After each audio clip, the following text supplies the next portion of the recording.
Hello, UAE Grow Your Finances community. Where we discuss how to make your money work for you as opposed to the other way around, and how to best grow your finances within the UAE. Here, we like to flip challenges around and create ideas, opportunities, and possibilities so that we can all succeed together because there are enough seats for everyone at this table. Russ, how are you today? I'm amazing. However, I need to mention this before we start, and definitely during our podcast, and right at the end. Guys, we have launched a competition to see the one and only Stephen Bartlett. For those of you who don't know who Stephen Bartlett is, go to Google and Google his name.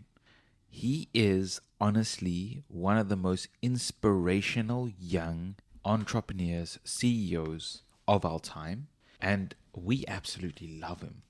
We do indeed. I listen to him actually almost every single day when I'm working from home, and he keeps me inspired and motivated, keeps me going, keeps me consistent. So it's honestly a dream come true that we are able to even see him ourselves, honestly speaking, and to be able to share it with our community. It's just exceeded our dreams. And this is not a ticket to go see him on a live stage with thousands of people. This is a ticket to join him up close and personal at an afternoon talk that he will be doing, talking about financial freedom, which is what we all want at the moment and what we are striving for. And mindset. Exactly. And the guys at IG, they have provided us 5 tickets for our community. So we are giving that away, and we're giving that away on the 13th of April.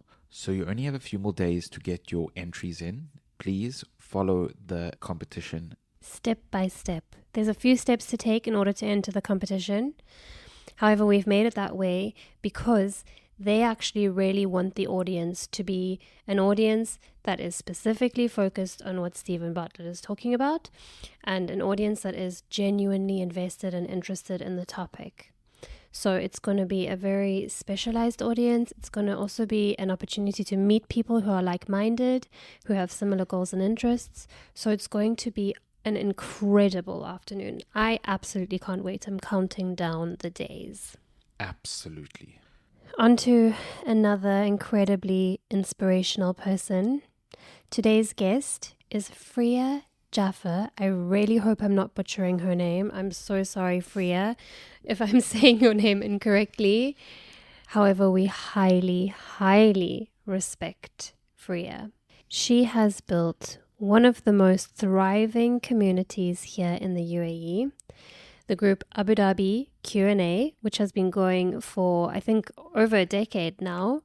She is a TedX speaker. She is a businesswoman, an award winner, a mum, and a cancer survivor. It doesn't really get much more inspirational than that. She is a badass woman. She actually won the Spirit of the Community Award, which was a public vote, and it was for Abu Dhabi World Magazine. So the public voted for her, for the Spirit of the Community. So she's a leader. She's a true leader. And she was actually the only individual who was nominated in her category. The other nominees were organizations and actually like malls and locations and destinations, very popular destinations where people know and love these places. And she was the only individual nominated, and she won by public vote. She was also chosen, now listen to this, this is so interesting. She was chosen as a witness for the Guinness World Record in Abu Dhabi. So the Park Hyatt Hotel set a Guinness World Record for the most pinwheels. So it's the biggest pinwheel display in the world, but it has meaning. So this was held during New Year. So it was held during the Western New Year, and it was held over a period specifically that included the Chinese New Year and the Russian Old New Year as well. And people wrote their wishes for hope, happiness, positivity on these pinwheels, and they put it in the Wish Park at the Park Hyatt Abu Dhabi. And together they spelt the word Wish Park. These pinwheels were designed in a way that it spelt the word Wish Park. And then Freya was one of the people who had to count the pinwheels one by one in the heat to make sure that they really were breaking the Guinness World Record, which I think is funny. I mean, it just goes to show the consistency, dedication, patience, discipline that she holds. And they actually did break the record. So they broke the record for the biggest pinwheel display in the world. Incredible. Another interesting fact about Freya is that she was chosen for a project called Design for Sharing, and it was held in Dubai Design District. There were 17 people chosen for this project, and each of them represented something. So she was representing social media and community. And they were given like a model of the UAE where they had to make a mosaic out of it, and they had to make a design out of it. And Freya looked at the UAE, the map of the UAE, and she saw a butterfly wing, like a social butterfly, because she had to represent community. And so she made an art piece where there was a mirror, and she made a mosaic of the UAE like a butterfly wing, and it reflected in the mirror to complete the butterfly. So it was all symbolic and beautiful, and it was put on display in the Dubai Design District. And it was eventually then moved to the Galleria Mall for people to view and to inspire and to show the different sectors of the UAE and what people are doing within the UAE to make a difference and to make change. So she's a creative at heart. She's somebody who thinks out of the box. She's somebody who expresses authentically and people can relate to. And she's somebody who brings the community together in that way. And I think that that is truly beautiful. In order to listen to a TED Talk, you can literally just go to the TedX channel on YouTube and type in Freya Jaffar, and she has a TED Talk on the channel, which is an achievement within itself, right? So we are incredibly honored to be speaking to Freya today. I think it's our first podcast guest that has been on a TED Talk. It is. First of many to come, I think. Inshallah. Once you hit a TED Talk, I think you've made it. Yeah. And Freya is an amazing person. Yes, she has achieved greatness in so many different areas, but just sit in the afternoon and speaking to her shows you how incredible she is as a woman, as a mother, as a person. Yeah. And she's been through some hardships, just as we all have, but she's been through some really hard times recently, but still kicks on through and still wants to do more things. And the way she has taken it on is a lesson for us all, and we'll learn that within this episode. And also there's something I would like to point out. Freya does not speak about herself. She does not speak about her achievements. We really had to push her to tell us how amazing she is, because I think she's a type of person that lifts people up around her, does a lot for everyone else around her, but thinks about herself last. Yeah. So I'm really glad we can get her story out there and to show the world what she has created and what she continues to create. Isn't that so typical of woman power, is that it's silent and women often underestimate themselves and underestimate the work that they're doing within the world. And yet it's so incredibly important for the people around them. So we just want to take this moment to say, we see you. Thank you to all the powerful women doing incredible things in the community, no matter what it is. Whether it's raising young minds, helping to shape, mold, and nurture young minds, or whether it's beating cancer or building business that helps lift other women up around you so that they can pass it on. It's so important. So we see you. But before we get into today's episode with Freya, we're going to do a quick discussion topic. Russ, are you ready to make finance fun? Absolutely. In 3, 2, 1, fun.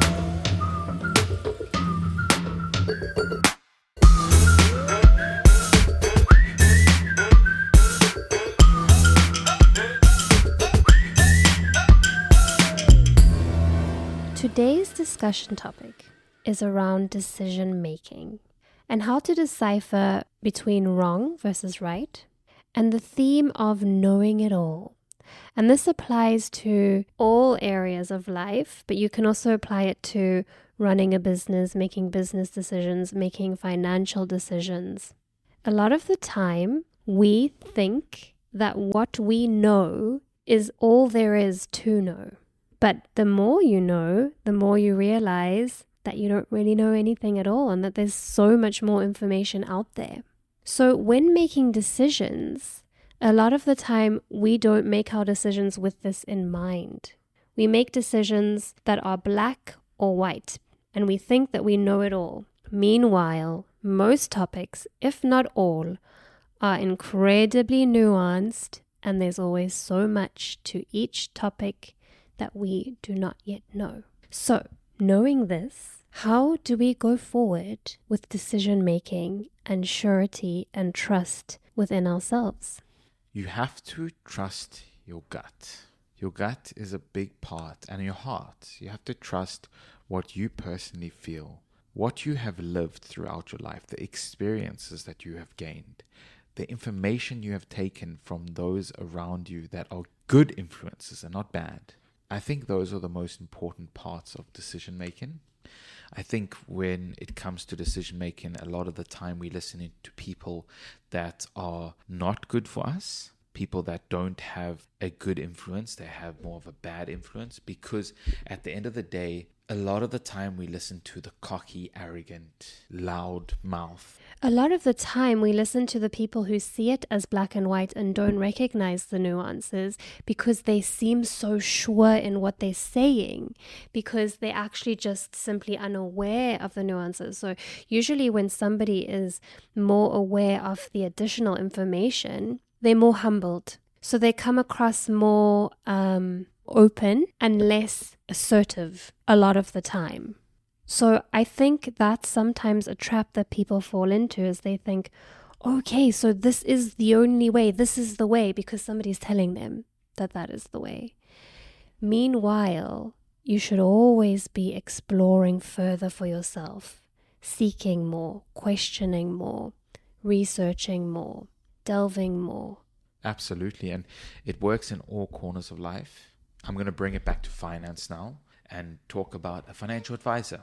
You look at a financial advisor, you think they've got years and years of experience backing them up. They got years and years of qualifications backing them up. So you think their way is the right way until they lose you a bucket load of cash. And you're like, wow, this guy thinks he knows everything, but he doesn't. Absolutely. So at the end of the day, I think you have to trust your gut. You have to trust your heart. You have to find the right people to surround yourself with. And I think in that way, it guides you to success.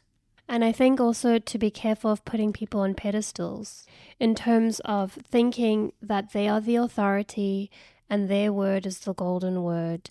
And because they know maybe more than you in that topic, that they can tell you what to do. Because at the end of the day, anybody can research any topic. We have information readily available to us nowadays. So you are actually able to do the research yourself and equip yourself with the knowledge on a topic that you're delving into. And I highly recommend doing that. And what you say about trusting the gut, absolutely. I totally agree with that. And often we are under a spell of somebody who seems so authoritative that we just say, okay, sure, like I'll go with whatever you say. However, our guts are sometimes pulling us in another direction, but we don't listen because we think, what do I know? They know a lot more than me. On this point, I would like to say that everyone has greatness in them. It's just about how do we extract that greatness and how do we trust our greatness? How do we make sure that we are not too insecure to show that greatness, to work on that greatness, to expand that greatness? I would say that's all to do with relationship with self. Correct. So getting to know yourself. And I always say that to know yourself is to love yourself. To truly know yourself is to love yourself. Because when you truly know yourself and you face truths about yourself, faults as well as good qualities about yourself, then you're able to accept and love yourself unconditionally. 100%. And in that way, you learn to trust yourself too, because self-trust comes along with self-love. And then from there, you make your decisions to the best of your ability.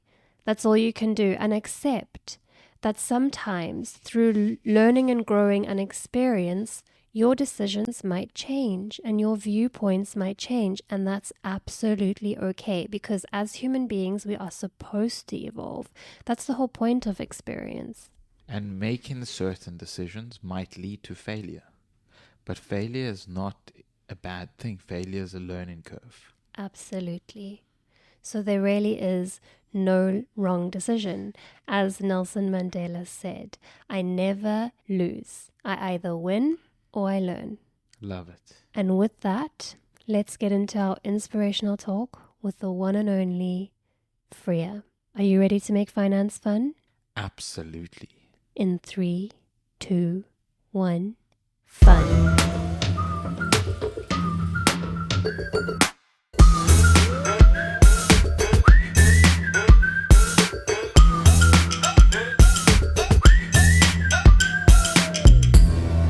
Hello, Freya. So great to have you on our podcast. So tell us a little bit about yourself. Who is Freya and what exactly do you do? That's a good question. Gosh, where do I start from? Now I would say I'm a businesswoman, and perhaps prior to that, a mum, a housewife, and I think all those roles have now kind of merged into just everything together. I don't know if there's a title for that. Community work, community Facebook groups, business.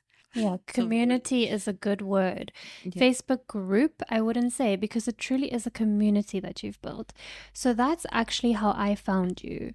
I was looking to connect with people in Abu Dhabi. I was going through something myself at the time, and I was looking to connect with people and look for help, look for people who can support. And that's how I found your group. And what really struck me was that you lead with firstly empathy and also transparency and vulnerability. And that is strength, firstly. And it's very hard to find, especially in places like Abu Dhabi that are so disconnected. And there's so many people who are from obviously different nationalities and cultures, but who are keeping themselves almost reserved and hidden for fear of judgment, I would say, and shame, I would say. But since I found the community, I have discovered that a lot of people use that as a safe space. A lot of other people. It's not just me who found it a safe space. Yeah. So tell us a little bit about how you built this community and how it came about. Well, it started back in 2013. Like you said, you were looking for something, so was I. And I found nothing actually fulfilled those needs for me. So I decided to create a free platform. So I went looking on various social media pages, and I found Facebook was the most adequate. So I set it up, and I was the actual first anonymous in my own group. I waited till it got to about 500 people, and then it just by word of mouth spread. And I realized there were so many people who wanted the same, just a non-judgmental, non-commercialized space with no agenda going on in the background. And I think it just was so relatable. So that was the main purpose. I don't know whether I should say selfishly, but it was primarily for myself to reach out, because I was actually going through postnatal depression at the time. I just had my third baby, and I found it very isolating. And I didn't know, same like everyone else, like where do you go, who do you contact for just even simple things like, is this office open? What time is that open? Where can I find this? And I thought, where can I ask these questions? Because I still have to function as a human being and as a mother, but I'm sort of going through a tough time. So I kind of created the group as a, where can you find this? Where can you do that? But behind it, asked something anonymously, like, look, I'm really going through a tough time. Where can I get some help? Yeah. So, like I said, I was the first anonymous person in my group. And when I started to post the anonymous questions, then they just didn't end. Everybody was posting. Yeah. And that was before there was an anonymous function on Yes, Facebook. exactly. There was no feature. That Yeah. was long before it existed. From the start, 2013, I started it. And the anonymous feature probably only came on about 2 years ago. Yeah. So yeah, we actually just used to create banners, and we used to post on behalf of people. So thousands and thousands of people over the years reached out, and I'd post their questions. Then I kind of found helping others. It flipped into helping me, and I really enjoyed it. So I just carried it on. So it came from a good space where it was truly to help people, and then it became enjoyable and entertaining, and where it is today now. Yeah, it's very entertaining. Sometimes It is indeed. Yes. sometimes I'm laughing and I'm like sharing some of the things that people say with Ross and reading it out to him, and we're like rolling around laughing. So at the time, you were a housewife, correct? When you created this group. Yeah. And then how did it evolve into an entrepreneurial journey? Where did that come in? Well, that became a challenge because I'd been at home for a long time, and I thought, well, no one's going to employ me in the market, right? So what do I do? And I started collaborating with some businesses in Abu Dhabi, and I did it voluntarily. And I realized I was making them a lot of money, and I was taking absolutely nothing, and it was like a marketing job. But I kind of enjoyed it. And then I thought, okay, I've experimented for 1 or 2 years. Now that my kids are older, I'll take out a marketing license. And I did that. And that was in the days when you can get a 5,000-6,000 dirham freelancer license. I paid 25,000 dirhams for 1 year license. Yeah. I took this out. I went back to those same brands and people I'd collaborated with for free. Nobody was willing to pay me. Nobody. Wow. And not even 300, 400, 500 dirhams for Wow. a platform that I had spent endless hours growing. They just didn't see the value. So nobody wanted to pay. And Why do you think that is? because I'd been doing it for free, and they got it right. So why would they pay for something now? And I thought, this is just rubbish. And they're like, well, then they're asking questions like your return on investment, which is fine. But I thought, you've been working with me for so long. And the thing for me is that the members would always come back to me. Oh, we went there. I knew where they were spending money. I knew what they were doing. So even if a business said, well, not a person stepped in foot, I said, well, I can give you 20 names right now that I know came this month. Yeah. I would know, even like medical industry, their client patients would say to me, oh, we went there. They would tell me before they went to the doctor, after they went to the doctor, what, so there was a lot of confidential information. And I was clocking this in my head. This is so much money. And I was like, well, they get so much exposure on my group. I was happy to do that. But there comes a time when you have bills to pay. And I was doing 16, 18-hour days. I was helping everyone. So there was people who needed, just to talk about their problems. And then there was this business side. And I just couldn't do it for free. So I didn't renew my license end of the year. And I thought, I need to do something tangible. All this time I've put into helping people, I need to do something for myself. And I thought, well, they're reaching out to me, especially for beauty and hair and things, because a woman in her 40s, you don't see anyone who's relatable in that age group. It's all very much models and sort of imagery and a lot of plastic surgery and all of that. So suddenly there was me, a mum of 4, a very normal person, and they could relate to everything I was putting online. So I suddenly saw a demand in that corner of beauty and hair, because where I went, they would ask me, well, where are you going for your hair? Where are you doing? What lipstick are you wearing? And then I decided this is the channel I need to follow. So that's how I got into this, from the demand. So instead of turning the streams of income and I'd be recommending 10 people, I now recommend my own salon. So, I would recommend others who are not willing to pay me. So I'm like, well, I'm just going to recommend myself, Absolutely. So that's how it started. And then I found those people that were going elsewhere now coming to me. Fantastic. So it was birthed out of a situation that I was forced into, because I was working anyway. I was working for free, which was crazy. And it's so relatable, because when you're at that mom age where you've had children and you've changed so much and your body's changed and your hormones have changed, you feel like you need a makeover. I am in that stage right now. You feel like it, And actually, one of the first videos that I saw of you online when I joined the group, you used to, I think, upload like a lot of live videos. Yeah, I did. When you were like going Best, about your day. I enjoy them as well, yeah. There was one where I had my upper lip lasered or something, and that was on Abu Dhabi Q&A, which I regret, but it's one of the funny ones from the early days. Yeah, but one of the things that I noticed, you were getting into your car, I think, at the time, from the Salon. It was in El Sif or something. Yes, yeah. And one of the first things I noticed was your hair.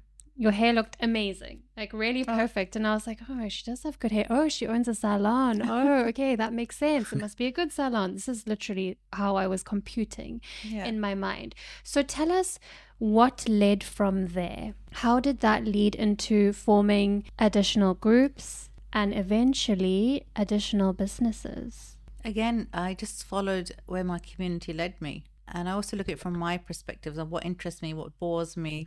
And I found that my groups work better because I didn't doubt the intelligence of my members. Whereas you get a lot of people who create groups and they think they can fool people. People are not stupid. Yeah. They can see very easily through what you're trying to sell them or if there's another hidden agenda going on. Yeah. So I think mine were Abu Dhabi Q&A still is the only non-commercial group. Everyone has gone commercial Yeah. on the platform. I'm not saying it's a bad thing, Yeah. but I never wanted to do that because it's very stressful. It's 24-hour policing and it could just shut the next day. So I wanted to move business off my group, but I found it worked because it was very transparent, still is. Yeah. And I always find that so interesting how you don't do any advertising on there. You don't capitalize on it, the group at all. No, God, there was one time I was getting about 37 offers per week for promotions Wow. on there. Yeah. Yeah. Back in the day, like the first, I think when I crossed 3 years, it was just madness. Everybody, and my number was being passed around. It spread like COVID. I joke to people. It was everywhere. Like I'd get random people. I mean, someone quite, they wouldn't even ask you how you are. They, can you put this on about Q&A? Can you do this? Can you do this? And I was like, it's just bad manners. So yeah, I never wanted to commercialize it. And I always thought I'm going to wait for the right opportunity. And I think I was busy with kids as well. So the timing was just right to do it for myself. So I promote myself on there, but it kind of pays for the time that I moderate and help other people and do things. Of But you'll be surprised to learn people are not happy about that as well. Oh my goodness. So, Because how dare you try to make money off of your hard work and time that you've given to people? How dare you? We've actually spoken about that on this podcast, that attitude. And I do also think that it does come down to jealousy. You know, a lot of people watch what you're doing and actually deep inside wish that they had the strength and courage to put themselves out there like that, you know? So what do you have to say to those people as a word of inspiration? If they want to say, you're speaking to somebody who is in your situation, a mother going through something, who feels that there's nothing really much for her, she's not feeling inspired, she's not feeling motivated, she's not feeling particularly pretty compared to what she used to be maybe. What do you have to say? And they wish something for themselves. I think everyone's got a strength that they know they have. You have to first identify your weaknesses as well. I've got plenty more than my strengths, to be honest. I think once you've narrowed those down, you do yourself a favor. You can't be in denial of what you're not good at, quite frankly. Absolutely. But what you have to take it and you have to run with it. So my strength, I'm a people's person. I had to do something based around that. So I think for any other woman, just kind of learn things about yourself. And everyone knows their strengths. We do. So you have to work around that. And whether you're working for an organization or you're doing volunteer work, just keep yourself fulfilled in what you're doing. And you know, the business can be birthed out of a situation through people you meet, through circumstances. You just have to see the opportunity. You have to have an eye for an opportunity, and you have to be a bit of a risk taker as well. Absolutely. So you're saying this very casually, but these are very important points. Yeah. To know yourself. Yeah. To know your strengths as well as your weaknesses. It's more important, I think, to identify your weaknesses. Yes. I felt that because that's where then I pull people in to hire and help me where, Yes. you know, things that I'm not good at, quite frankly. Correct, yeah. Doesn't mean because some things are going well. 3 things are going well, 10 things might be going bad, you know? Yes. You have to put your ego aside when it comes to running a business. You know, if you're not good at something, you need to admit it to yourself. Yeah. And you need to hire someone that can do it better than you. Yeah, definitely. And tell us a little bit more about the scope of your business, because I think you say it so humbly, but a mother of 4, someone that has been in a very heavy situation when it comes to, I mean, we raising a child now, 1, and it has been a beautiful experience, but also it's difficult. It's very, very difficult. And for a mother of 4 and can still do what you have done is just incredible. Actually, a week ago, I said to Kim, we need to find a lady entrepreneur that's kicking ass in the world. And funnily enough, a few days later, Kim started speaking to her. It wasn't about this, and this is where we are today, you know? So it's a perfect situation. But let's speak more about what you have created. I want to share with the listeners in detail. Tell us about the group's names, how many members you have in the group, what other businesses you are running, just so they can understand the scope of what you're dealing with on a day-to-day basis. Yeah, so basically Abu Dhabi Q&A is the engine, that's what I call it, the mothership. The name I just sort of on the spot. When I was thinking of the name for the group, and I used to read a website, Islam Q&A, and I thought Q&A covers everything. And it's the first group of that name on Facebook, actually. So there's a lot of copycat groups that emerge afterwards, but you can see the date a group is created. So then I found that there's a lot that could be done with this group 5-6 years in. But I found quickly people were copycatting everything that I was doing. And I thought, how do I make this unique? What do I do? Then I realized no one can imitate you. So then I started to put my name out there. That was the only way to protect what I was doing. I thought, okay, the group's growing big. It was already becoming a beast, but I need to get my name out there because no one can imitate you. No one can steal your name.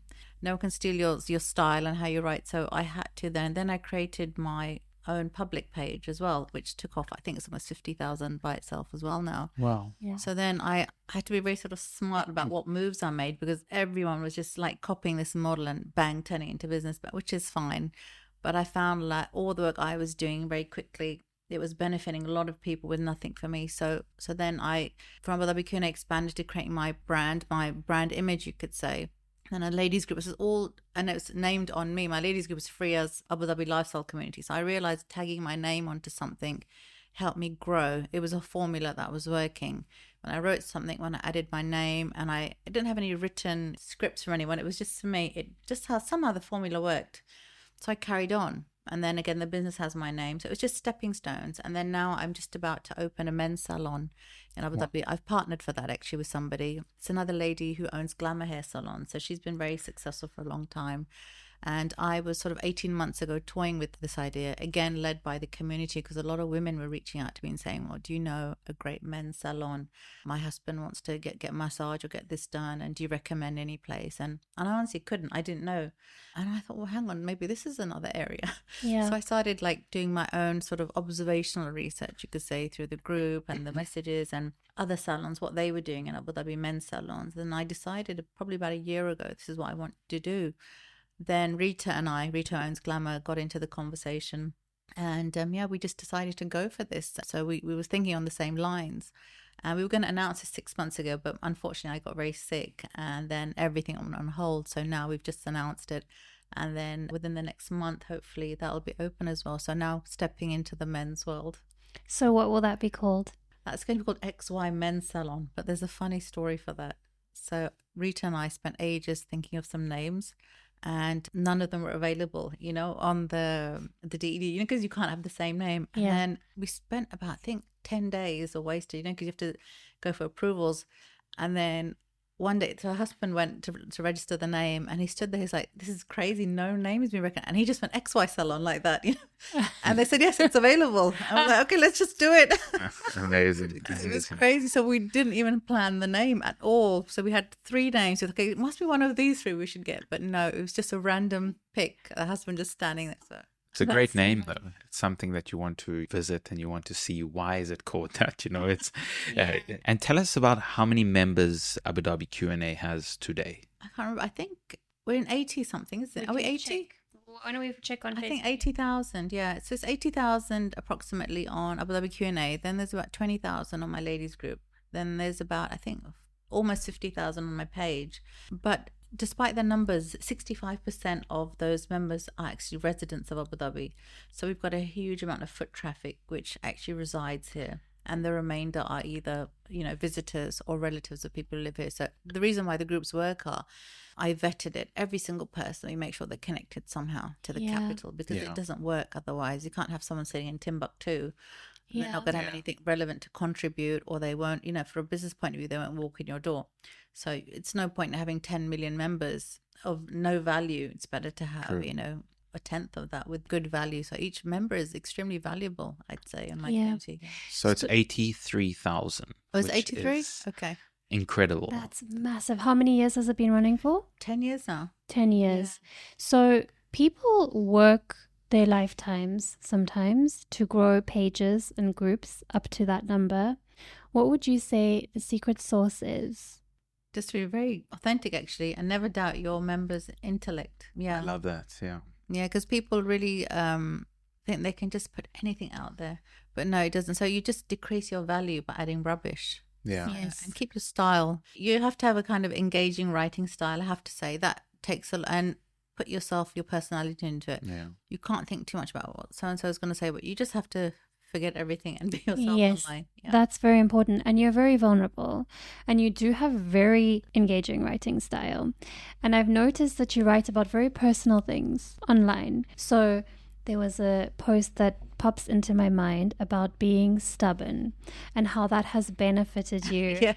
in life. Yeah, I'm very stubborn. I found that very interesting, that post. It stood out to me. Yeah. What other traits would you say, personality traits, have benefited you in business in the UAE and with your online presence in the UAE and growing it? Oh gosh, I think definitely my patience. I'm a very, very patient person. Like, even I surprise myself. So a combination of being so stubborn. If I have an idea, I go by gut feeling a lot as well. I just know something's going to work. You know, just something comes into my head, my heart, my senses, and I just stop on that. I've had like people come in and try and, influence the social media and this and that. And I just know it's not going to work because I understand my community. So being stubborn on my cause, whether it's in business or community, whatever, and then being very patient to see it happen.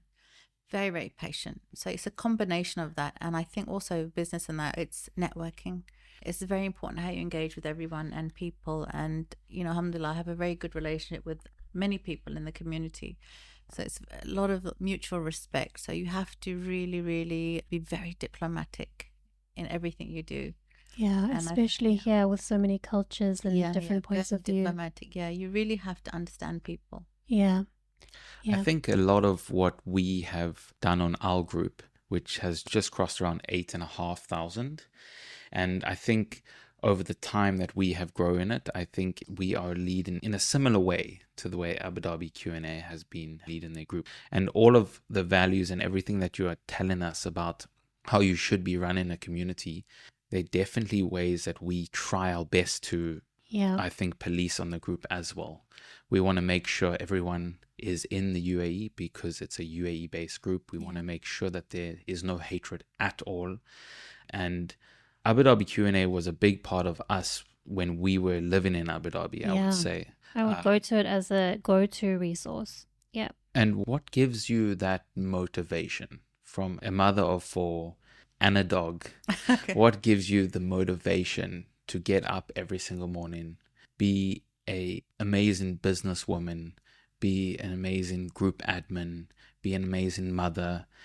What gives you that motivation every day? How do you stay awake throughout the day with Look everything? over my shoulder. Are you that talking about me? I don't know. I think I just enjoy it. I really do. And I think for me, the difference is I know so many of my members. It's not just somebody online, a name online. I have conversations behind in the inbox for years with people. I've met these people in person. They've sat with me, they've cried with me, they've joked with me, we laughed. So I've actually met so many people. So it's a connection that goes beyond just a group. Yeah. And I feel that it's like checking into your friends. Sometimes it feels like a WhatsApp chat group to me. I write like that, Yeah. So yeah, it's just it's a giving and receiving formula. Yeah, it is. Yeah. And it's just, I think the lines are blurred for me. That's what I get up in the morning. Like, it's a cliche. Everyone says, do what you enjoy, do what you enjoy. That's true. You have to do what you enjoy. Sure. And I do. If I didn't, it wouldn't give me the motivation. Absolutely. So, yeah. So you have to, again, play in your strengths, what you enjoy. And yeah, I get up every day looking forward to the day. I really do.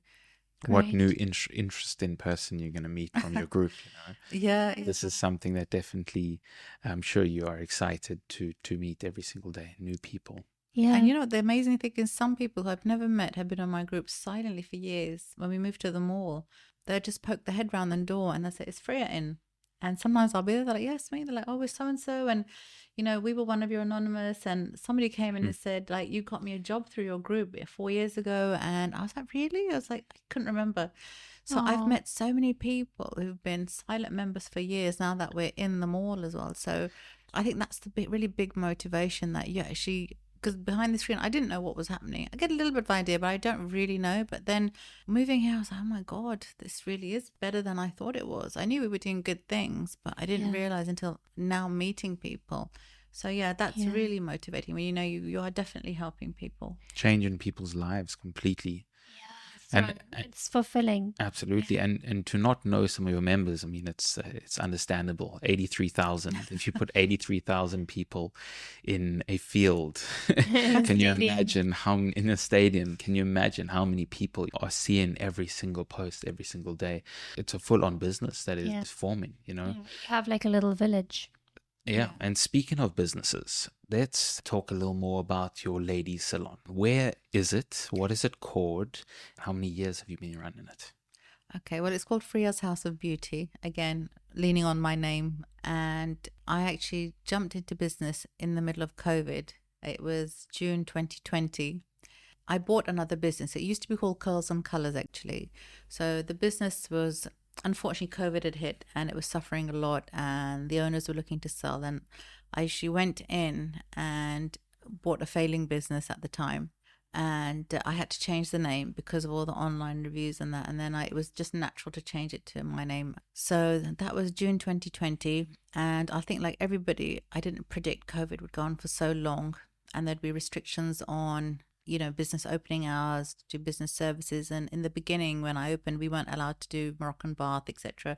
So services were limited as well. So, and I thought 3-4 months, 5 months, didn't know it would go on for so long that it would COVID. But so now it's been 3.5 years. This June we'll celebrate 4 years.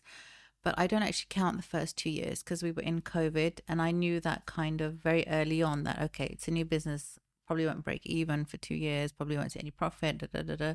My goal was to just cover my costs for the duration of COVID, and then I would work up from there. And alhamdulillah, I have to say we did that. We didn't go into loss and we didn't go into profit, but we were very stable in COVID because of the platform, despite not being able to give full salon services like Moroccan bath and other things. So almost 4 years and in Wada Mall at the moment. So yeah, we really picked up a lot. I'd say about 6 months before we moved from the Bakta village. So this was going back about a year and a half. So I'd say about a year and a half, or just under 2 years, we started to pick up. Great. Yeah, we started to pick up where it was like, okay, this is going to work. This is what I thought we're going to work now. So Great. And I love the color, purple. yeah. Your branding is all purple. It's my favorite color. Oh, is it? Is Yeah. it your favorite color? It's not actually, but I like, everyone thinks it is. But again, I just wanted to, because the group was purple. And I thought, obviously there's a psychology with purple as well. That's why I put the group. But then I thought, well, everyone associates that with my group and I'll just carry it over into business. So it was just what was working at the time. Like I said, I'm very much led by the community and what's working for people online. So I read that and then I kind of bring it off into the group and into real life. It reminds me of Cadbury's, so it's got good Yeah. associations. I always gravitate towards the Cadbury's chocolate. So what have been the biggest challenges that have faced you as a woman in business and online? I'd say in business, actually, Abu Dhabi is really good for women in business. I'll tell you why. Everybody lets you jump the queue in the offices.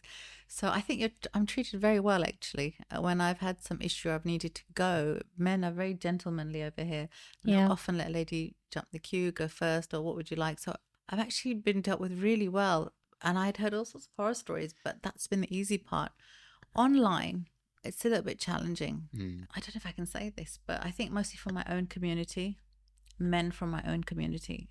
Been very difficult. I faced a lot of bullying online that I perhaps haven't talked about much, and it was quite upsetting a couple of years ago.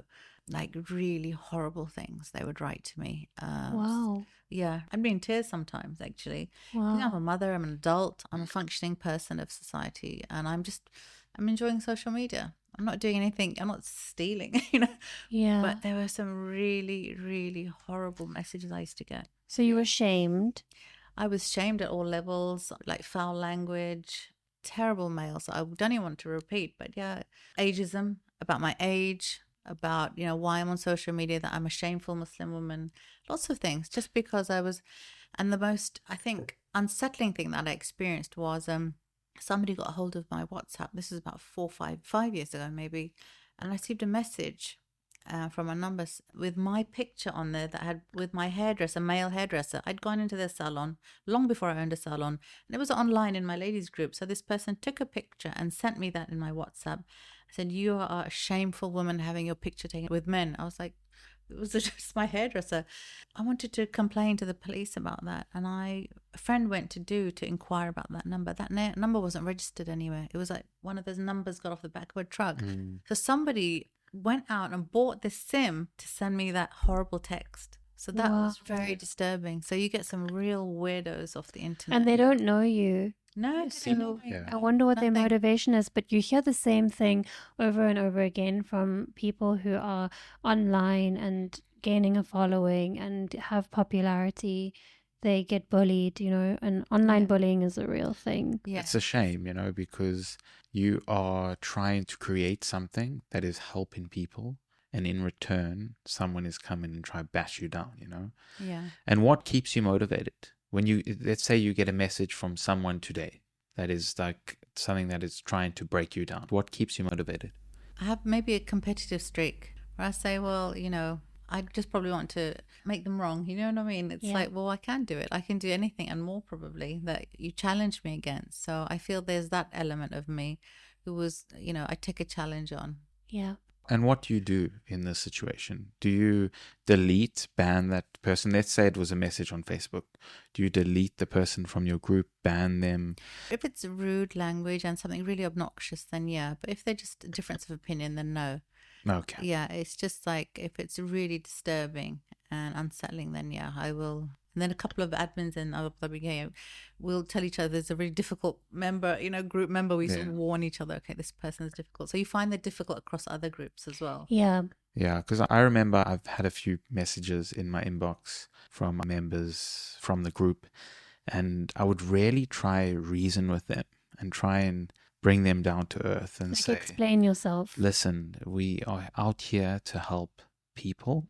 We are not here to benefit. I would say that to them because they would want to benefit, and I would delete their posts because they're just trying to sell something on the group. Yeah. And they would inbox me and they would say aggressively. And I would be like, we're just trying to help people. This group is to help people and not to self-benefit. If you want to self-benefit, as long as the other person on the other side is benefiting from it, then no problem. But if you're just going to be out there to benefit yourself, then no, that we're not going to take that. And like kind of scam people. Correct. Yeah. And take advantage. Yeah. And I would spend days trying to reason with these people, Yeah. And eventually it got to the point where I'm like, okay, so if this type of person is acting this way and they continuously act this way and then they start acting this way all over the group, they are bad for the group. And they need to go. Especially if they're attacking your character, because then they will most likely do the same to members on the group, and then it's no longer a safe space for them. Yeah. So it's so hard to keep the internet safe for everyone, And you have to there's a point where I'd advise you, don't read every mail. Don't answer everyone. Yeah. That's the only thing, because you would just lose yourself down this hole with no result but just time waste. It's better to just redirect that energy. That's what I found. I mean, if I show you my inbox, there's so many messages, thousands I haven't read because of the whole bullying phase. I kind of, to protect myself, I stopped reading all the mails. Anyone who's obviously genuine, I know I'll give them my WhatsApp now. But yeah, you have to. You can't argue with everyone. But even 8,000 members, 8,000 will not agree with you. Yeah. Even, if you sit with 10 people in a room, not everyone's going to agree with you. So it's the same thing. And when someone challenges you against your house rules for your group, I would say to people, you can create your own group and do whatever you like in there, and you'll still find people won't agree with you. So, this is how we run it for the majority. This are my house rules. You don't like it, you can go. It's a free service. There's no subscription service. So I'll say to them, go and open your own group. Put 10 years into it like I did. Go and meet people in your spare time. Drive around, and then come back to me and tell me. Sometimes I love your answers to people. It's like so straight shooting, so straightforward, puts them in their place very nicely with a lot of respect. And I love it. I don't write what I would like to write. Yeah. Probably be deported if I write that. Yeah. So what has been your greatest challenge all in all on your journey so far? Just to prove myself to me. Because I think, being a stay-at-home mum and crossing a certain age, society just fogs your persona out. And I think I just wanted to prove that I can still work. I can still contribute to society. I can generate money. I can do everything that everyone said I couldn't do when I crossed a certain age. So I think my personal challenge will always remain there. It's always something that I hold myself up against. I can do better. I'm not the most smartest person. I'm not the most organized person, but I can always do the best that I can. And I'm very consistent. That's my thing. I'm very, very consistent. So you'll see it in the group. Sometimes there's like, random posts running in. Sometimes we're running great. But I'm like, you know what? We're consistent. We're there for 10 years. Whether one day is like this, one day is like this, but we are there. Yeah. So I think that, yeah, just personal challenge of having to maintain something and just keep doing it. Yeah. Are you going to be starting up a Dubai Q&A anytime soon? We need it in Dubai. I did actually, there is a Dubai Q&A which I did start up, but I didn't have time for it, and I gave it to somebody. Oh, okay. So, and it's funny because you mentioned that. I think a few months ago, I went to check out how is it doing, but it's sort of adverts and things. Oh, And I think people don't realize when they take on a group how much work it is. It's a lot of work. Yeah, I think, oh, it's just a Facebook group, but it runs like an organization. yes. Correct. Yes. Correct. And when did you bring administrators in, like a team of people for your group? A few years in, actually, we've had them on rotation because some people then move abroad and they have their own projects, or they just get bored. And again, it's a very transitionary place, Abu Dhabi, and people move. And then also I was challenged with some people wanting to make money off the group very quickly and then telling me how to run my group and what to do. And at times I would listen and it wouldn't work. And me going back to being very stubborn, I was like, well, I've devoted years into this and it's not about money for me. Alhamdulillah, I was always in a comfortable position. I never needed to earn the money. So I could have the luxury of just having this for community. So I never wanted to lose that. So I think that was very challenging, bringing on the right team, right people. And then in the end, I brought on close friends, very close friends. Like one of them, I've known for 30 years. She's a family friend. She's Wow. still on there. She's moved back to the UK, but she's very reliable. So if I ever get blocked or removed, she's on there. She can always add me back in. And another friend of mine, actually, they're all friends of mine now on the Yeah. group. One is a paid staff member, actually. So I've got one person in marketing who actually sits on the group now as well. So yeah, I have always had to have them in, but I've had to be very careful and I've had to let people go who've come in with agendas. And I've kind of thought, well, I don't want to ruin my name in their agenda if you're coming in with this, and no, I'm not going to do it. So I've been disliked very much for my decisions. A lot of people dislike me for what I've done. There may be some people, like you're saying, who like what I've done, but there's equal amount who don't. But I had something in my mind, a vision in my mind. I want to keep a community thing running for free. I don't want to make it a subscription, because that was the whole point. So that's why I've got my business to help pay for my time and people's. I'm paying someone to moderate as well. So yeah, it's very tricky having them. But I think now I've got a great little sort of very trustworthy little group of people now helping. And you've remained authentic, which is so important. And we were just discussing on our last episode last week how when you don't need the money and you're doing it because it's like a passion and it comes naturally, that's where the magic happens. Yeah. That really is, because you have that freedom and it comes with ease, you know? Yeah. I could never do a 9 to 5. See, I'd be Yeah. fired probably. Yeah. So I had to. Then obviously my circumstances changed a little bit, where then I had to kind of become independent, and so I had to make money. So I had this whole sort of, thankfully, this great platform which had run completely in an honest way. I think by that time, a lot of people trusted me, had faith in everything I did. So it was very natural to go into business when I had to, and I wanted to as well, and I needed to. So it kind of was a great foundation for everything I want to do now. You said that before you launched your men's salon, you got hit with something and you became very sick. Do you want to tell us a little bit about that? Yeah, I got diagnosed with cancer, which was a big shock. I'd been ill for some months, put it down to being very busy, very tired, ignoring all the signs. So yeah, this was October 2023. I started undergoing lots of test things. I was then diagnosed, and yeah, I just shut off for a bunch of weeks because my groups are still running. Back in my head, I'm still worrying about everything, but luckily we have scheduling on, so I had scheduled some posts. So I'd switched out of the group. I had schedules running for 2 months, so it felt like I was still in the group, but I wasn't.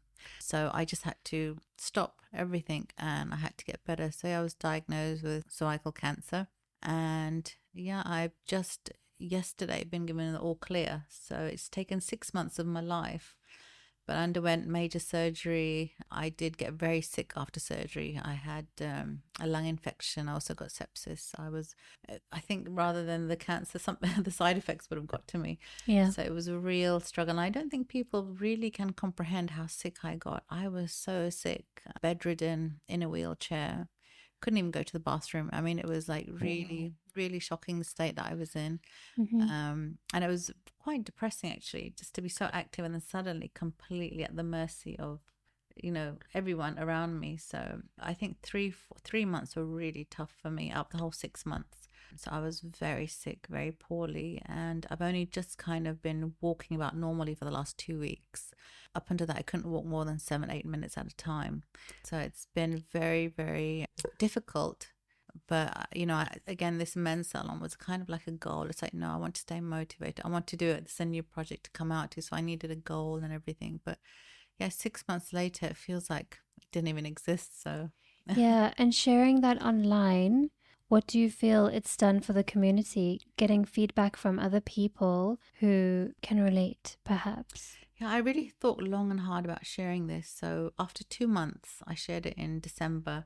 So 2 months, it was just my family and I, just a few close friends. And I wrote a really long post, and it was one of the most engaged posts. It was crazy. When I looked back at the insights, it was like 40,000 people or something logged into that post. Wow. It was crazy. I think it got like 2,500 likes on it, and I could never reply to the hundreds of comments on that post.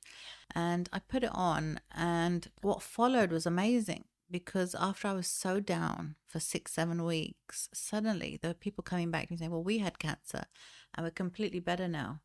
And this happened. Wow. And so many people who have had cancer wrote to me with their inspiring stories.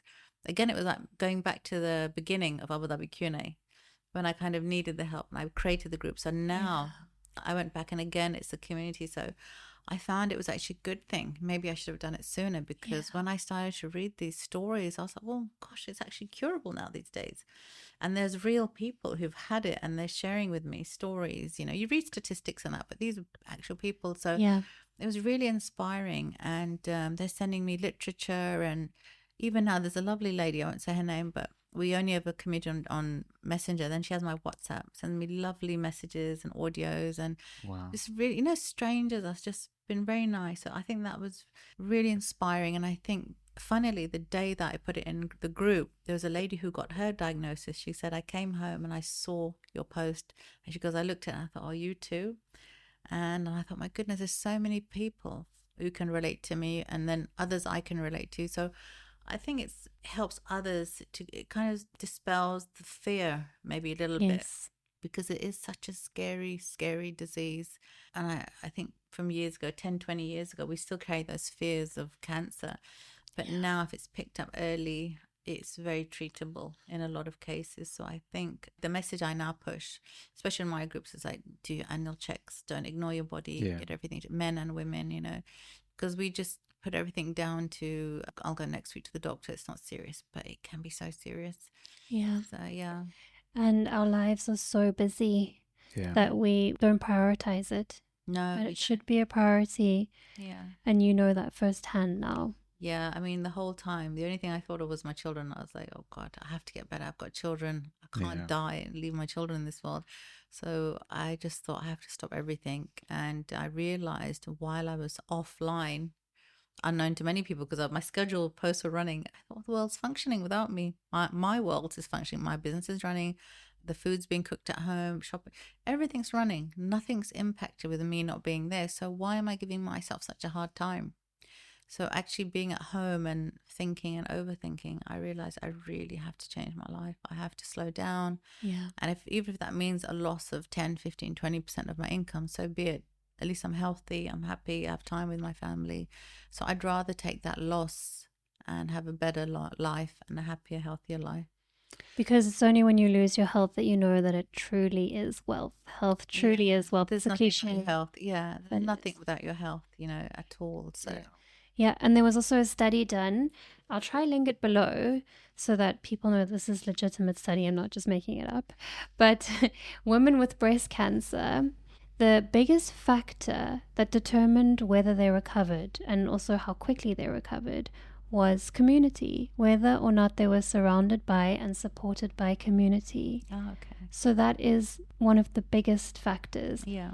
And there was also a study done, and I think a lot of people have heard of this study, where they give a placebo pill to an ill patient or somebody with like a chronic illness or a disease, let's say, and the placebo worked just as well as the real thing.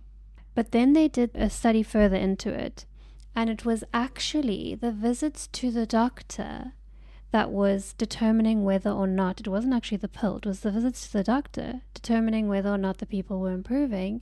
And that's because they had the reassurance and support of the doctor saying, you know, you're getting better, you're going to do well, you have my support. You know, when you go to the doctor, you feel good, you know, you feel reassured. So it's very interesting, and I don't underestimate that the community had a huge part to play in you overcoming what you've just been through. Definitely community and people you surround yourself with. I watched something on Netflix, I think it's called Blue Zones. This man visits the parts of the world where people live the longest. Yeah. And one of the key things are that it's community. Yeah. They all have their families around them and community. So that, again, you know, mental health, it's your brain affects every part of your body. Because my brother flew in, my daughter flew in from London as well, and they were with me throughout the whole journey. And you know, the atmosphere in the home was very normal, and you know, we kept joking, laughing like normal. So it was very positive at home, even though I was feeling so poorly at times, but we were still having a laugh. My nephew came as well. I was in a wheelchair, and it was hilarious. He was doing wheelies with me. So and he was like, it was like hilarious. So there's a lot of laughs in a bad situation.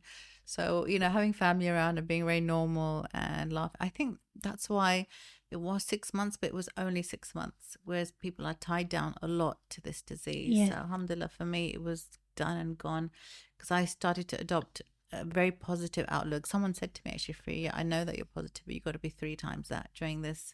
I was like, oh, well, what am I going to do? I was crying, but I thought, no, I have to, because, you know, this is the case. So, yeah, I just started to stay positive, and family, friends, and invite as many people as you want into your little world at that time. And yeah, just that's very important. It's truly inspirational to go from 6 months ago being diagnosed with cancer to today, where we're sitting around a table now and we are talking to you, and you are excited, motivated, ready for your next business venture. Yeah. So this to me it's hard to comprehend, you know, because I have had people in my life that has been through cancer. I've had people in my life that have not survived through cancer. And I know how tough it is, this disease is one of the toughest out there, probably is the toughest. It's definitely the most feared. Yeah. So to have that disease and to come out of it, to say, okay, I'm ready to start my next business venture. Tell us a little bit more. What is the secret sauce? I think naturally a very motivated person. I really do enjoy my day. I love living in Abu Dhabi. I think for me, this city is really, you know, because you wake up and it's sunny, it's beautiful, it's clean. I love living here, first of all. And I don't want to waste a single day here. I think there's so much to do, and you really, you know, you make your own life. You realize you're adulting properly when you don't blame anyone else for your problems, and when you fix your problems yourself. If I'm feeling down, I'm going to fix it. You know, if I need to earn money, I'm going to try and fix it. So you have to adult, basically. And no one likes to listen to problems. No one's interested. And people have their own problems and they can't necessarily help you. So it's not that they don't want to. So you really have to fix your problems yourself. So I think for me, A, I am a positive person. B, I kind of get on with, I'm old school. So I tell people, my mum, you know, that generation, I think I'm one of the last generations where you just roll your sleeves up and you get on with it. Yeah. None of this, you know, soft sort of attitude towards things. This is life, it's real life. And I do worry about the new generation who are just not equipped for real life. So I think it's just, okay, problems are part of life. It's normal, but how you deal with it is what's important, is how it impacts you, is how you deal with it. So that's why I had the cancer. I was like, okay, I've got cancer, but I'm going to be doing that as well.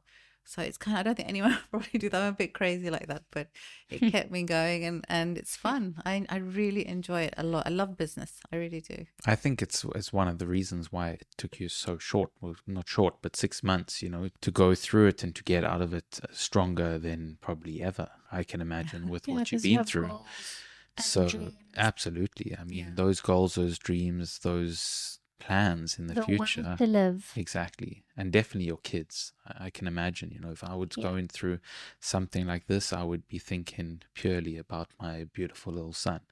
And that probably gave you the biggest push of them all. Yeah, yeah. I mean, my children are, two of them are grown up and two are quite young. So they were taking care of me. Like my daughter's 22, my son's 17. So doing everything for me, staying in the hospital, bringing me food, every single thing. So it's like a role reversal for me. They were taking care of me, but I worried about them still. They're young adults, but I worried, Yeah. still their mum. And then obviously I have the younger two, 10 and 11. They very much needed me physically and emotionally, but I found them looking after me during this period. But yeah, the whole time I worried about them, because even though you're functioning less in physicality as a parent, you're still a parent and you still worry about your children. Yeah, that's where your giving and not expecting anything back came returned to you, out of just pure natural love for their mama. Yeah. Yeah, and alhamdulillah, they're good children. Actually, they surprised me how good they were. Oh.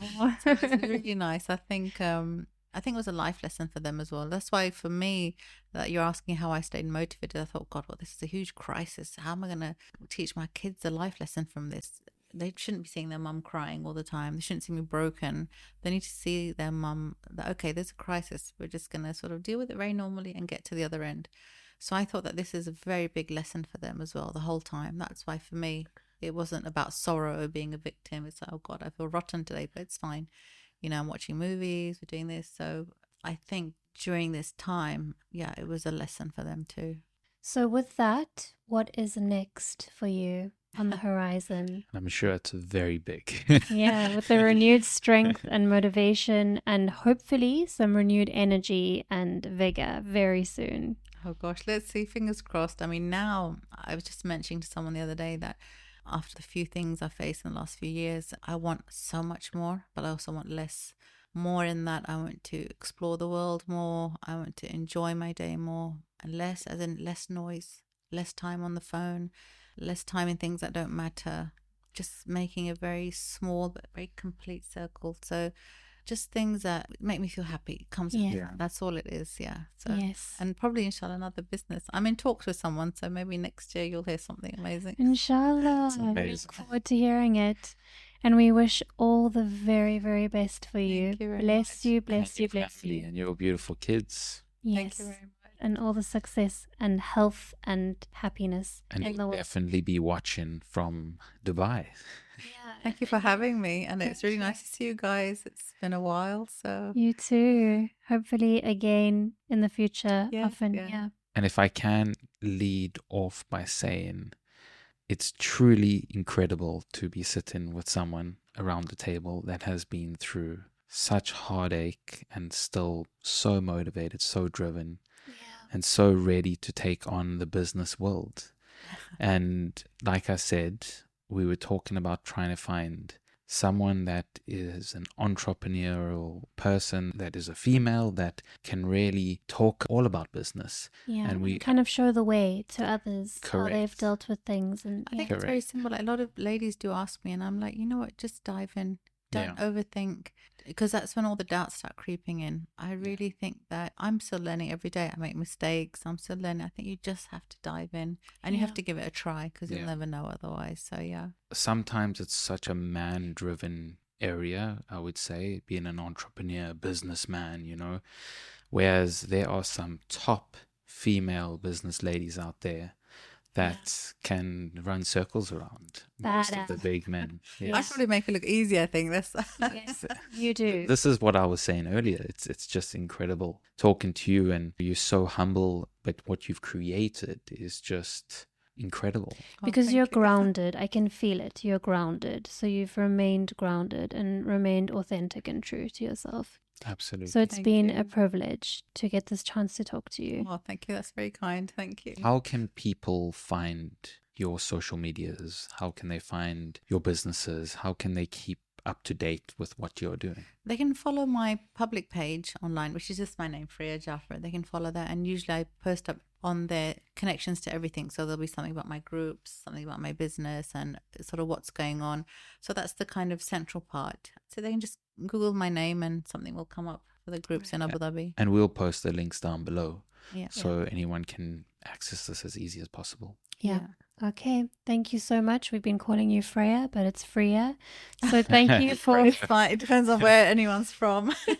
thank you for teaching us how to live free and to find ourselves and our authenticity and just go with it. Thank Just you lead very the way. much. Thank you. Thank you. So, guys, I am left feeling really motivated, driven, excited about the future, and so positive. It was such a great afternoon getting to really discuss with Freya about what she is all about.